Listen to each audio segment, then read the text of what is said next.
Good evening and welcome. Please find yourself a seat because we're going to have some good, lively conversation up here. And I just want to give you some background here. This is a first. We have done two other chapters, 150 year plus, 7 generations, and we've done 100 years or more. This is the first golden anniversary that we have kicked off because there's so many more farms out there that we want to highlight. And we've only been doing this for 30 months.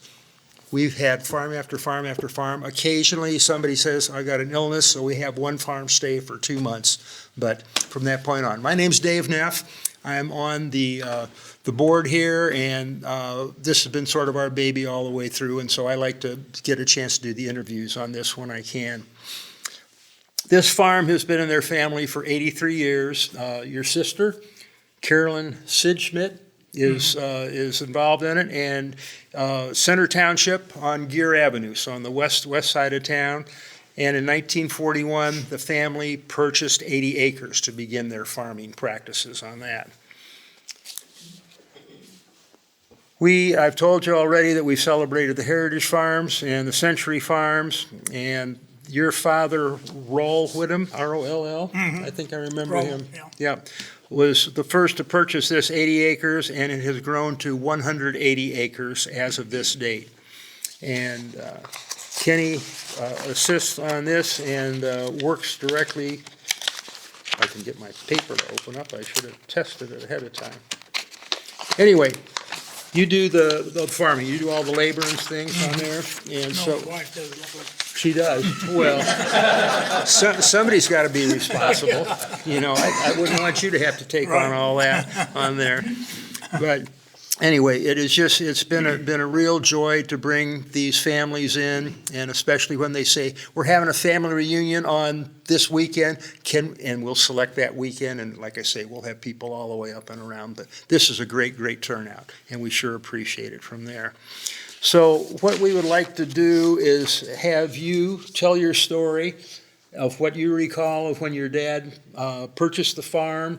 What were the crops? Was it cattle? Was other things? But just sort of give us a background history as to where it was from 1941. And maybe you were around, maybe you weren't around then. No, I was coming along in 42. You came in 42, Yeah, okay. so- Well, good, I came in 47, so you got me. Okay, I so. usually am. A little farther along. Okay, Kenny, please give us some background, paint us a picture as to the farm and what has grown and what has happened, please. Okay. Well, Dad was killed in a tractor accident 43 years ago, Thanksgiving. And I read the abstract. And that farm sold 100 years ago, back in the roaring 20s of 1920, for $520 an acre. Dad and Granddad and my uncle bought several acres in there. Dad and my Uncle Charlie had the original 80. Okay. And then Dad bought Charlie out later on. But they bought off Equitable Life for 25 an acre, and must have been 41 then, I see. Okay. But that's how that came about. Dad expanded it to 270 acres, but the place was a mile long. The back 80 was rough, had a creek run from the northeast corner out to southwest corner, and you had flood gaps, and we had to have 3 crossings, and there was a 32-acre timber right in the center of everything. And it was pretty unhandy.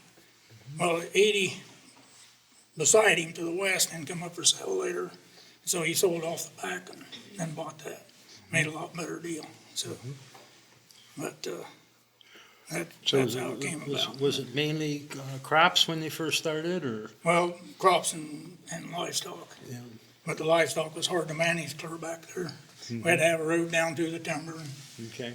When I was a kid, he had several customers in town that he cut wood for, and hauled wood to town and sold wood and stuff out of the timber. But then there's things that got into shelling corn and that kind of stuff. So Okay. it's just a lot handier to get rid of that rougher ground and the timber and get a better piece of ground. So When you were growing up, what school did you attend?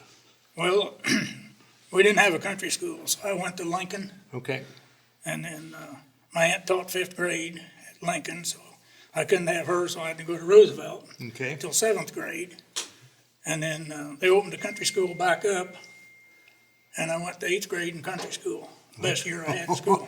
Anyway, All right.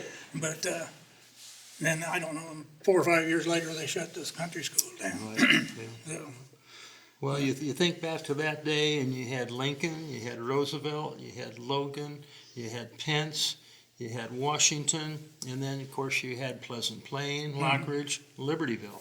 And all those were schools that were supplying the needs of education, and now we're down to one elementary school, one middle school, and one, well, I should say 2 elementaries divided up, K through 3. And But, yeah, those were the good days. yeah, Those were the good I days. think I graduated in 60.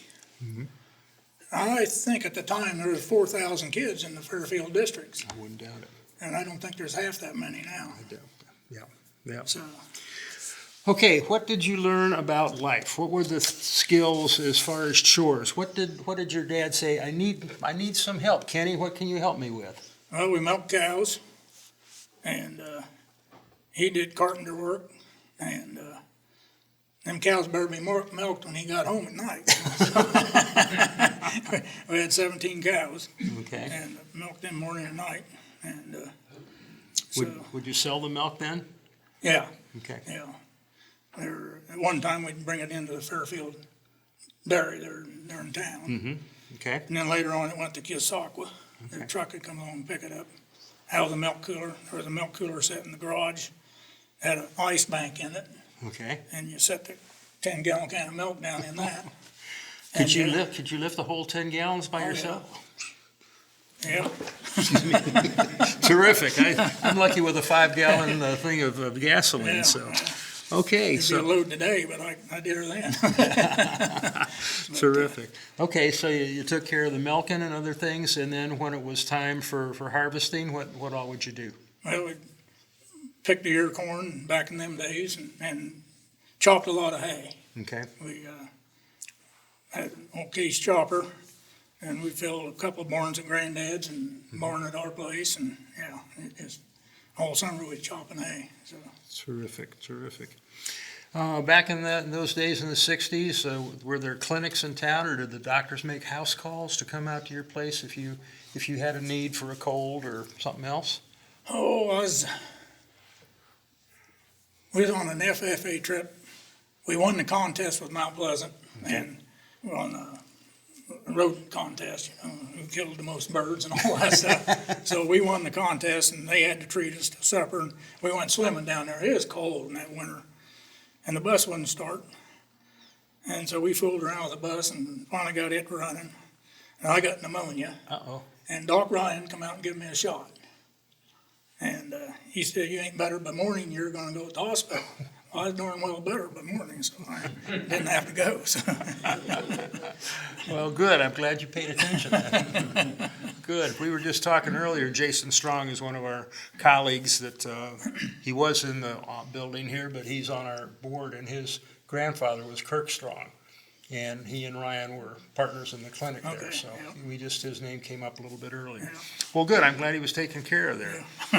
At that time, when you and Sid is there just the two kids in the family? My brother Donnie. Okay. Were the hospital here in town, so were you born in the hospital, or did they, okay. They said I was. Okay, well, far as we know, but like I say, these are questions for our century and 150 years, so we go back from there. Would you have family reunions? Would you have Thanksgiving and gatherings and other stuff along the way? Mm-hmm. Anything particular that jumps out or remembers from any of those? Just people showed up and ate food and had a good time. I remember Grandma Dersh's macaroni and cheese. Oh, man, you could found her on that stuff. Yeah, we had a lot of good times. Good, Yeah. good. Well, those are memories that you can carry forward on from there. Were there any side occupations other than the farming? Did anybody work in town and then just farm in the evenings, or farming was the primary at Well, that time? Dad At first, he worked in Heston Anderson there in town, Okay. and then he did carpenter work. And then when I graduated, I was helping Harvey Condon shell corn and decided to get my own sheller. And so shelled corn for Harvey Condon and custom hay baling. Snakenberg, you could run a new case baler off of him, and nickel and bale, and that applied to the price of the baler. It turned out to be quite the business. Wonderful. That's how Karen and I made down payment on the farm in '65. Terrific. Yeah. Terrific. When we bought the farm in '65, we got an FHA loan, and we was the youngest couple and the biggest loan ever made in Jefferson County. All right. $50,000. Congratulations. That marks the good mark in history there. Back at that time, I know my mom had a wringer washer. Did you folks do it by hand or a wringer? What did you have I for your? remember the wringer washer. Yeah. And then hang it up outside when it was freezing? Or did you hang it up, did you have a basement in the house? Basement, yeah. Okay, yeah. And just let them dry, and they were just fine. Oh, yeah. All this fluffing and buffing and bunch of wusses. Okay, and we've already talked about milking cows. Did you build barns or go help neighbors when they were barn raising and making new buildings on properties? Did the neighbors jump in and help out, or did people? I don't remember doing that, but Okay. I used to help the neighbors bale hay Okay, and shell corn and that kind of stuff. okay, And, yeah. Well, you didn't have 24-row combines or planters or other stuff then? Nobody even dreamed of anything like that. How big of units would you use? Would you have 10, 12-row planters, or what would you do when you were planting your corn? Now, When you were back back in then? the 1960s? well, this is, I can remember Granddad with the team and the 2-row planter Okay, and the check wire. Get to the end, throw the check wire over and turn around and go the other way. Yeah, you've seen the whole thing. yeah. And went to a 2-row tractor planter and then a 4-row and then an 8 and now it's 12, so, yeah. Good, good. Well, it just, to me, when we've done these interviews and listened to stories like this of the horses in 2 rows, and you wonder how much time was spent getting your, of course, 80 acres, you said there was timber and other stuff there too, but the amount of time it would take you to do it compared to going out and starting and off you go from there. Yeah. Yeah. Do you recall any tragedies in the neighborhood? Any people that were killed while they were farming or run over by a horse, or any loss of neighbors at all? Well, Dad was killed 43 years ago. And, Yeah.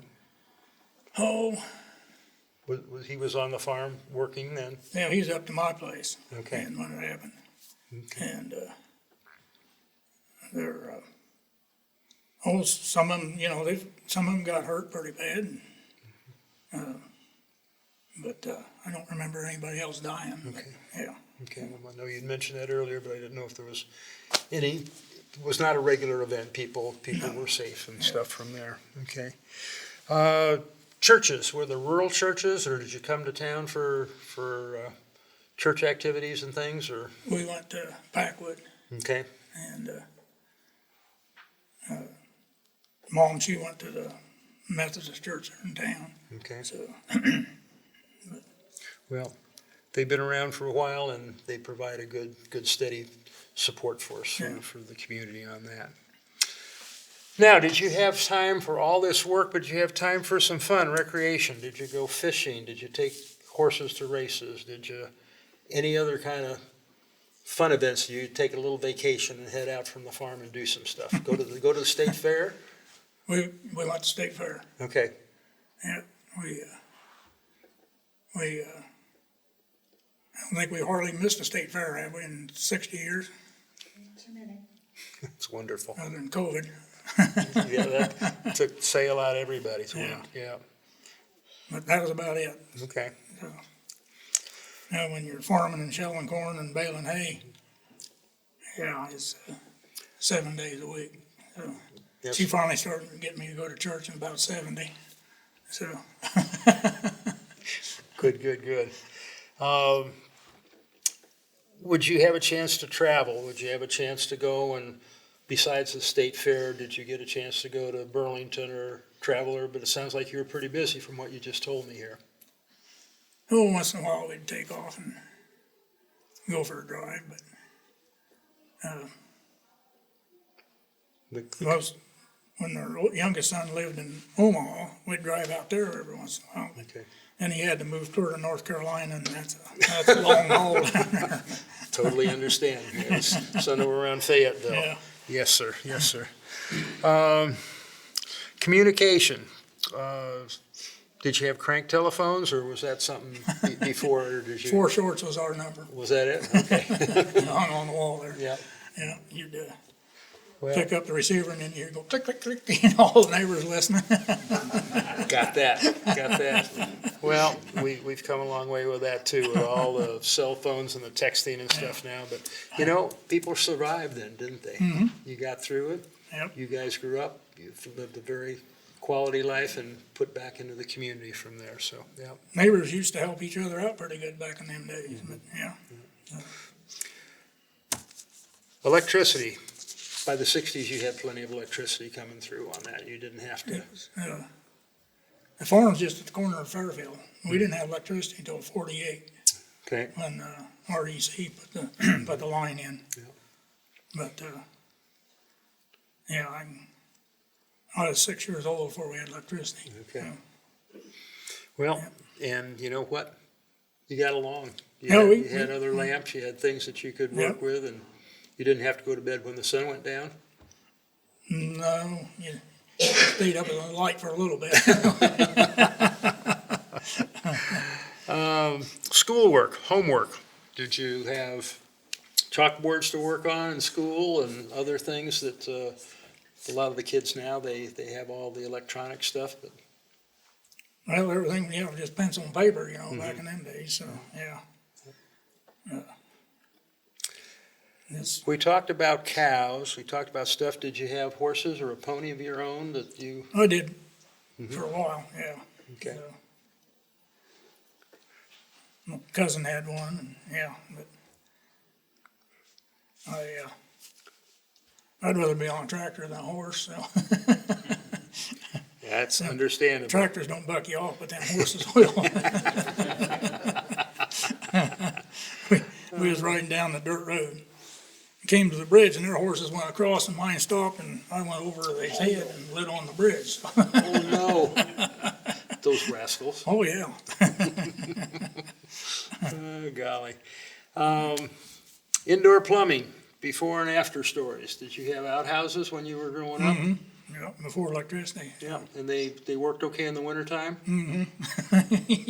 Yeah, it was a quick trip, yeah. I grew up in Ohio and came to school at Parsons in 1965.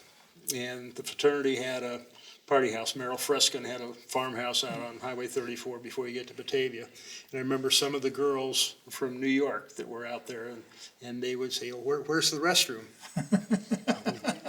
You see, there's a two-hole. Oh, but it's so cold. Well, it's either that or cross your legs, one or the other. But they survived. They came back the next week for the next party on that. So, yeah. Were most of the roads gravel, or did you have mud roads back in that time? Most of the main roads is gravel, they? yeah. Okay. In '60, they regraded the Brookville Road. Okay. And, I don't know, they paved it, I think, in the mid-'70s, I think, was when it was first paved, yeah. So, Yeah.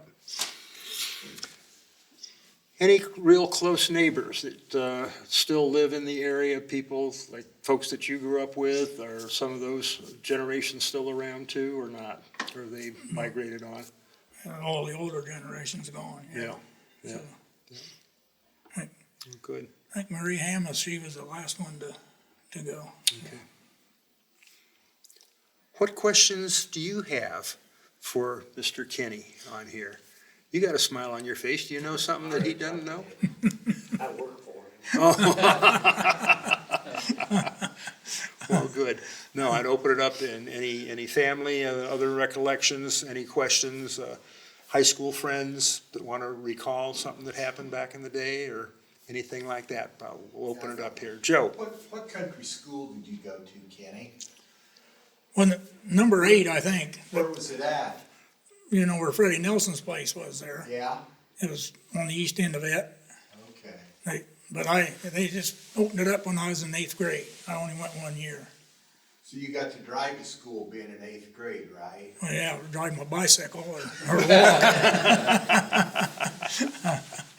Uh-huh. So, And did you say your aunt taught one of the classes? yeah, 5th grade. But you couldn't take it? No, I couldn't. Why?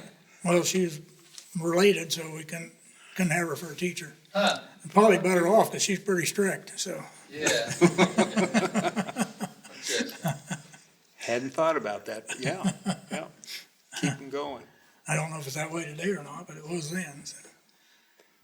Don't know.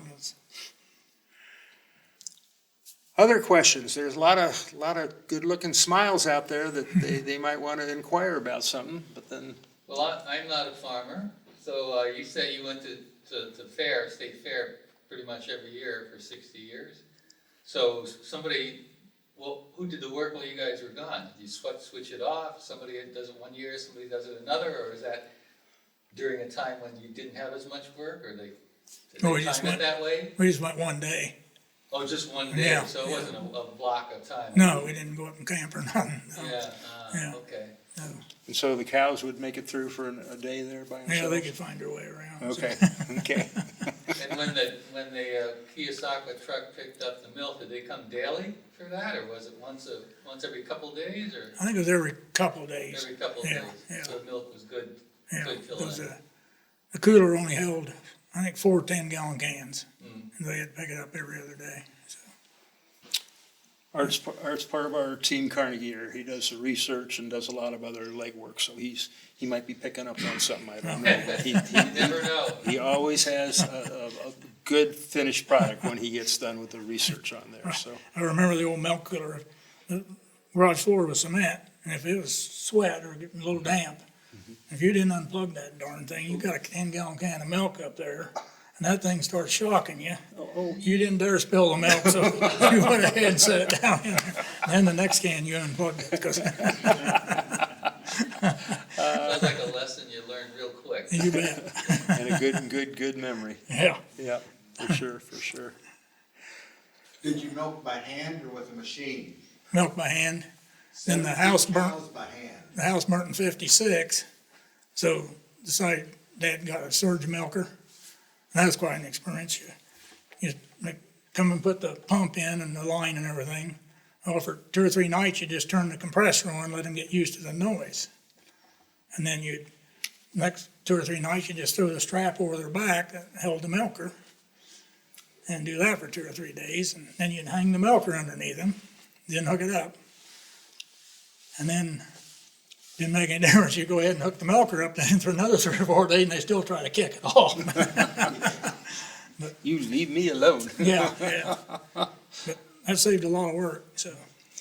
Just a little step by step every few days, Yeah. new piece of it. Okay. Good, good.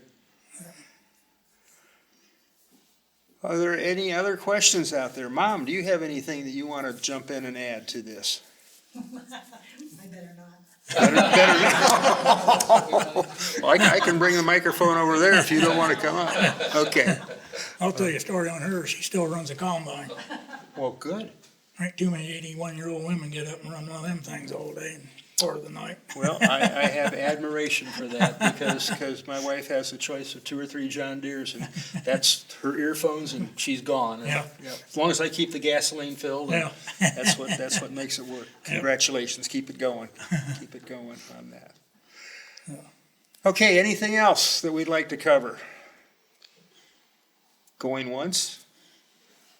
Charles, anything from comparative farming, what you did? Probably shouldn't say this, but I'm envious of Kenny Whitham. I started back at the farm in 1970, and he had a 5% loan with the FMHA, FHA, yeah. and they wouldn't give me a loan because my farms were more than 5 miles apart. And it wasn't 20 years, until you were still paying 5%, and I was paying 20%. Now you know why I envy you. The economic times, yes, that's for sure, so, It's kinda crazy though, cause here a while back, you could borrow money for 3%. yes, And yep. 60 years ago, we was paying 5, so. Yeah, Yep, Time those darn bankers, I tell you. I'm glad I retired. So I'm curious, is there a relationship between what used to be the Whitham Nursery and is now the park and your family farm? Or this is is my that great-granddad, great granddad? yeah. How long was that run, do you know? I don't remember him, I remember great-grandma, but, I didn't remember him, so. I don't know. Well, my two great aunts lived there. One taught school and Bessie, she stayed home, she had sheep and stuff.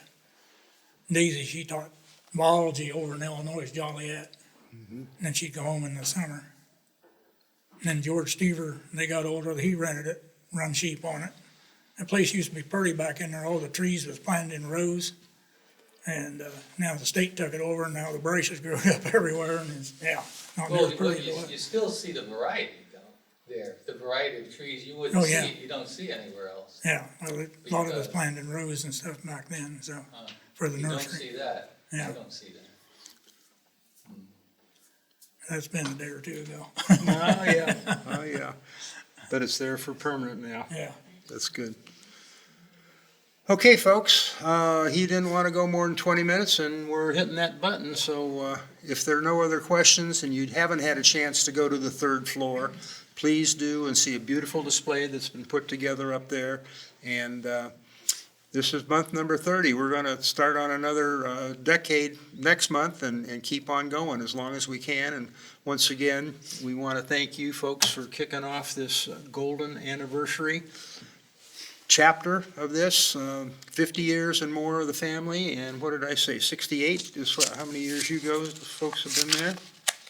Anyway, but thank you so much, Kenny. Appreciate You bet. you coming, and congratulations to Okay. you and your family, and as long as Sid doesn't give you too many instructions, you're okay. Well, she's a long ways away from me now down there. That's right, North Carolina, isn't it? Yeah, Yeah, good, they just went back here not too long ago. Okay. Yeah, very good. so, Thank you, folks, for attending. Appreciate you coming and for your support. And we just continue to grow this whole thing. And Jake Schmidt is your nephew? Mm-hmm. Okay. Yeah.